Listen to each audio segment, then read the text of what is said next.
What's up, beautiful people? Welcome to EJ's Empress Energy 444. Because on this channel, we believe and we know that we are protected. Come on, y'all. If y'all had a rough week, shake it off. Shake it on off. Bust a move one time. I don't never put no music on here because I don't be want nobody coming for me. You know how people do. Even though you might be jamming their music that somebody probably ain't listened to in 25 years, then here they come. She playing my stuff. So I just bust a move without it. Put your favorite song on in your mind. Let them stresses that happened the rest of the earlier this week, just let it go, y'all. All right. So before we get on to today's topic, thank y'all for tuning in. I pray that wherever this video finds you, it finds you in great spirits. We call upon Angel Michael to block and return to the sender any and all negative energy headed in our direction. And we ask and pray that the Holy Spirit puts a hedge of protection around ourselves and our loved ones and any and everything else that we hold dear. Let me give y'all a hug. That's kind of me hugging myself, huh? Let me give y'all a hug. Anyway, just know that I love you if nobody else told you they love you this week. Equinet love you. We're going to talk about something that happened to me a while back, y'all. Like around 2017-18. Let's say, around, I think it was 2017. Yeah, around 2017-18. I had left a place I had been working at for about 4 years. And I end up going to this other place. And the job was pretty, I liked the job and everything. But I end up getting let go. They said because I had a little accident in the work vehicle, I was no longer insurable. So I ended up getting let go. And I'm going to tell y'all something. When you don't have a lot of savings, whatever you do have can go just like that. A month or two without having an income can cause you to lose everything if you don't have a substantial savings. So I forgot what had happened, but I didn't have a lot saved up. So I found myself without a job, no money to pay my rent, box was empty, doggone near empty. And it wasn't that I didn't have family to help me out, but I felt like I was an adult. I lost my job. You know, I'm looking for another job, but I still don't have anything. Things ain't looking too good. So let me tell y'all what I had to do. Well, I didn't have to, but let me tell y'all what I decided to do. That building that I had worked in before I had got that last job that had laid me off, I had to go in that same building where I used to work at and apply for financial assistance. I had to go apply for food stamps, emergency food stamps. And when I tell y'all, I was so embarrassed.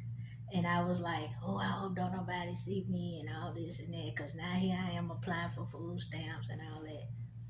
But you know what I thought about? Ain't none of them people helping me pay a bill. Ain't none of them people helping me do anything. And I'm in a situation where I need, and I paid into the system for many, many years, and now I need some help.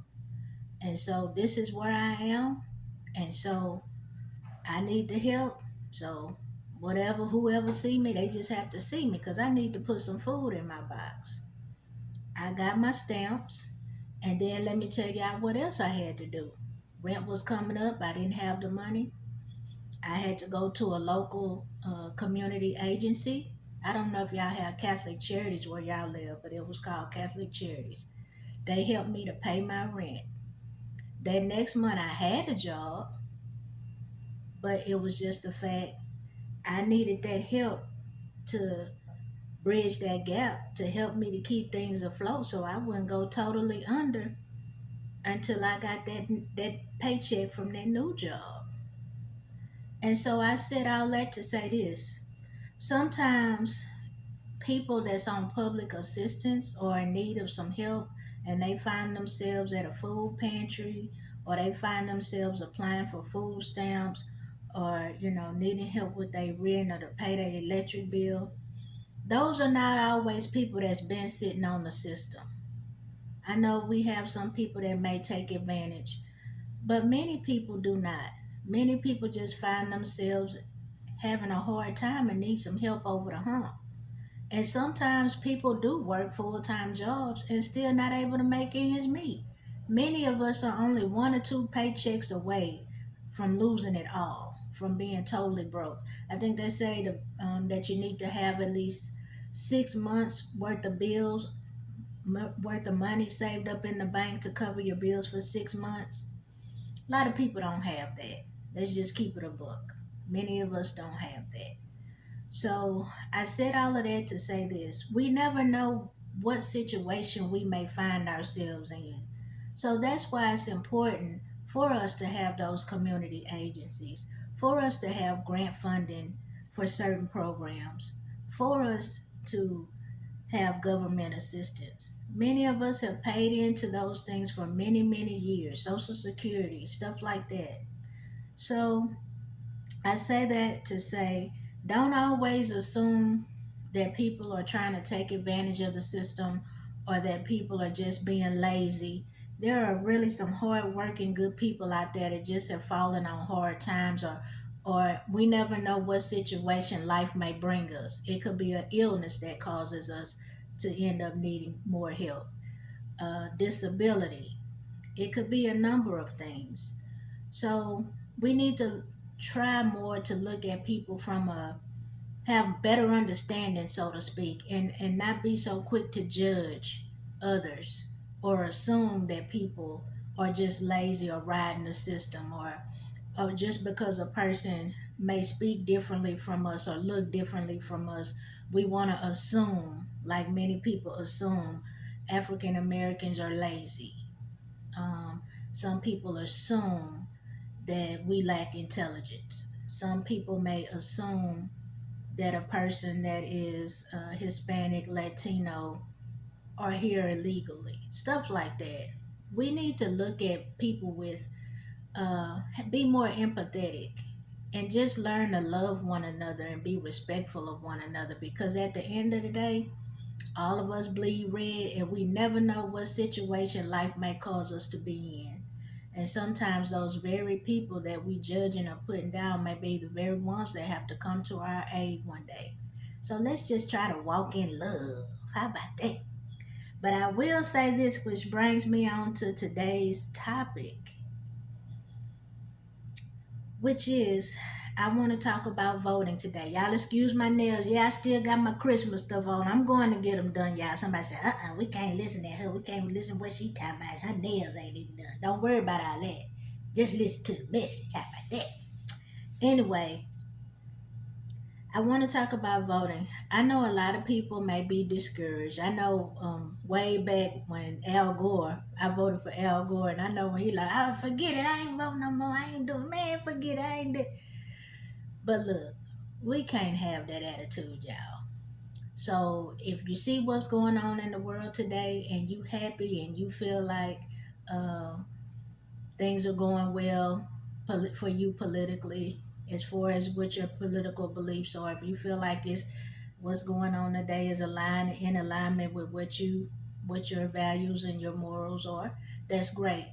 But for those of you who are taken aback, for those of you who are disappointed, for those of you who feel betrayed, for those of you who are angry, for those of you who feel afraid, for those of you who feel helpless, for those of you who feel frustrated, I'm going to say this. You may think voting does not matter, but it does. It matters from whether the big potholes in the road in your community is going to get fixed. It matters for who's going to sit on the board of education. It matters when it comes to who's going to represent us up from the local level to the state level, from state funding to federal funding. It all matters who we have sitting in those seats, whether they represent us and what the needs are in our communities and our families, just for us as a whole. So if you're unhappy with what's going on right now and you didn't vote this past election, I'm going to say this, and you may take offense, but I'm sorry if you do. If you stayed home and you depended on other people to cast that vote, or you just automatically assumed things were going to go a certain way and then your face got cracked when it didn't, you bear some of the responsibility for what's going on right now. So if you want to change things, if you want to turn it around, we can. You can vote in the upcoming elections that's coming up. Midterms gonna be here before you know it. And so those of you who live in Texas, I just want to give you a few pointers or things you may want to think about because I'm encouraging you to vote. And not only am I encouraging you to vote, I'm encouraging you to bring people along with you when you go to the polls. Take 5 or 6 people with you to go vote. That's what I'm asking. If you're unhappy with things that's going on right now, because to each his own, and I respect everyone's beliefs. People have a right to vote how they want, but if you're frustrated right now and you live in Texas, this is what I want to say. Now, I got this information out for votetexas.gov. So you can go check it out for yourself, and I'm going to try to remember to put the link in the description box below. So you can check this information out for yourself. I'm not an expert when it comes to voting and, all that information and stuff like that. So I would encourage you to sometimes, it's great for us to be entertained, but sometimes, let's turn on some Roland Martin Unfiltered. Let's turn on some Adam Mockler. Let's turn on some Midas Touch and watch and see what Ben have to say. Those people are keeping us in the loop as to what's going on here, as far as our rights, what's going on every day as it relates to politics. And they are very, they do their research. Let's say it like that. So if you want to be informed, I urge you at least once or twice a week.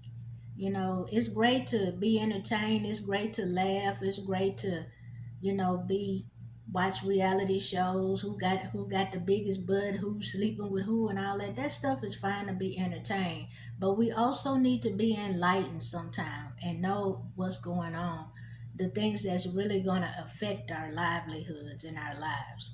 We need to be up on that. We need to know what's going on. Even though sometimes it may be painful to watch, it may be hard to watch, but we need to stay informed. We need to be educated about what's going on out here. So I encourage you to check those individuals out. They have awesome shows on YouTube, awesome podcasts on YouTube. Please check them out at least once or twice a week. Stay informed, people. We need to stay informed. So, with that being said, this information here I got off of votetexas.gov. And as it relates to um, getting registered to vote, this is what it said on there. And you check it out again for yourself. Texas law requires eligible voters to register by the 30th day before Election Day. The voter registration deadline for the March 3rd, 2026 primary election is February 2nd, 2026. So you still have time to get registered. To confirm your voter registration status, you can visit the Texas Secretary of State's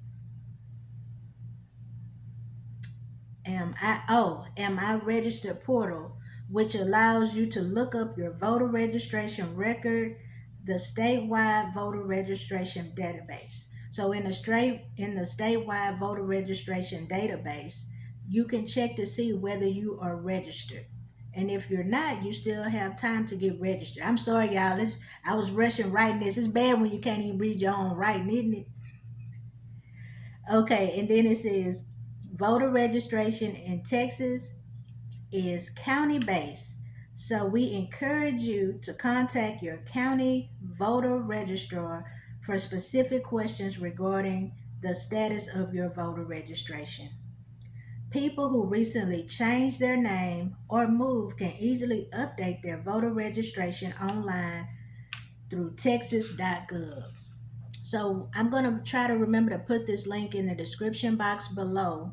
And you can go on there to make sure that you're registered. If you're not, you can also get registered online, and you can check your status, or if you recently married or moved, you can update that information.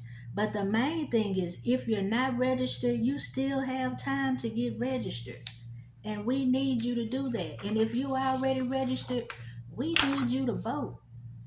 Your vote does matter. If you angry about what's going on and you didn't vote this past time, you got a chance to flip it. Flip that thing. It ain't never too late. Make your voice be heard. This is my thing, because I had somebody tell me, well, it's going to go how it's going to go. They're going to do what they want to do anyway. But the thing about that is, if I'm going to go out, I'm going to go out fight.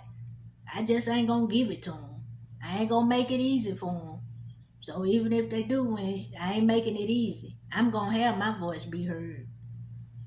So look here, this part here says, if you want to know, are you eligible to vote? Because some people that's been incarcerated automatically assume they no longer eligible to vote. So I wanted to make sure that I pointed that out to some of y'all.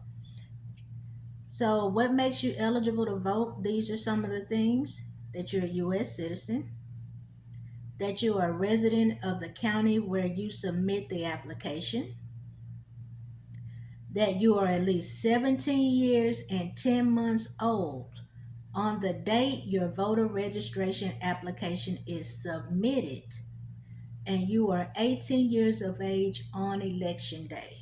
So those y'all younger people, we need y'all too. This is affecting your future, what's going on right now.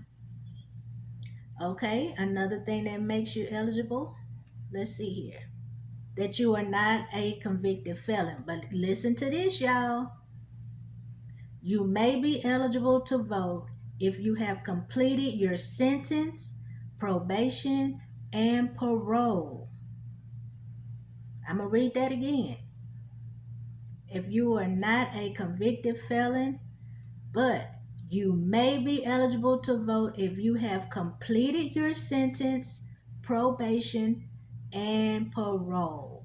So don't assume just because you've been to prison before that you're not able to vote. And this last one here says that you have not been declared by a court exercising probate jurisdiction to be either totally mentally incapacitated or partially mentally incapacitated without a right to vote. Okay, and what's this last thing I have here? Registering for the first time can also be done online. And also, if you need to go in to renew your ID or driver's license, you can also register to vote that way. So those of you all who are not registered and you can get registered, please do so. We need y'all to vote. If you're not happy about what's going on, fussing about it, not gonna get it changed. Talking about it, not gonna get it changed. We got to put it into action by getting to the polls and voting. That's the only way we're gonna make real change happen. And in Texas, those of you all who are in different states, go to your website, go to your governmental agency for your state, and check it out and see if it's probably along the same lines as Texas. But the most important thing that I want y'all to do, if you're not registered, work on getting registered if you still have time. I'm not an expert in this, but a lot of what I've been seeing really has been breaking my heart. It really has been making me just sad about a lot of the things that I see. And that's my personal belief. Excuse me, y'all, my mic. That's my personal belief. So I'm trying to do my part by talking to you all. I'm trying to do my part to reach somebody. If it makes somebody get up and go get registered, get up and go check and see what's going on to make sure they're ready to vote, then I did just a little bit. But we got to do that, and we got to take people with us to go vote. Talk to your family, talk to your friends, help them to understand how important things are right now. But these are some of the elections that's coming up in Texas. We got the Senate, We got 38 seats for the House of Representatives. We got the governor, lieutenant governor, um, attorney general, Supreme Court, Board of Education. These are really, really important elections coming up, y'all. And we need y'all to show up and show out so we can flip it, so we can flip it. I know I'm being silly right now, but I'm serious. But anyway, that's all I wanted to say for today as it relates to voting. I just wanted to get on here and do my part to encourage y'all. We can change what's going on right now. Those of you who are unhappy with it, but we got to show up at the polls. We can't depend on somebody else to show up for us. We got to do it ourselves. And we need to take some people with us, and we need to take the Holy Spirit with us too. Because ain't no telling what kind of drama we going to encounter along the way for these few more months we got to midterms come up. But we got to stay encouraged, and we got to keep it pushing, and we got to get our butts on down to them voting polls and cast them ballots, y'all. Until we meet again, beautiful people, stay up, stay blessed, stay encouraged, and get your to the polls.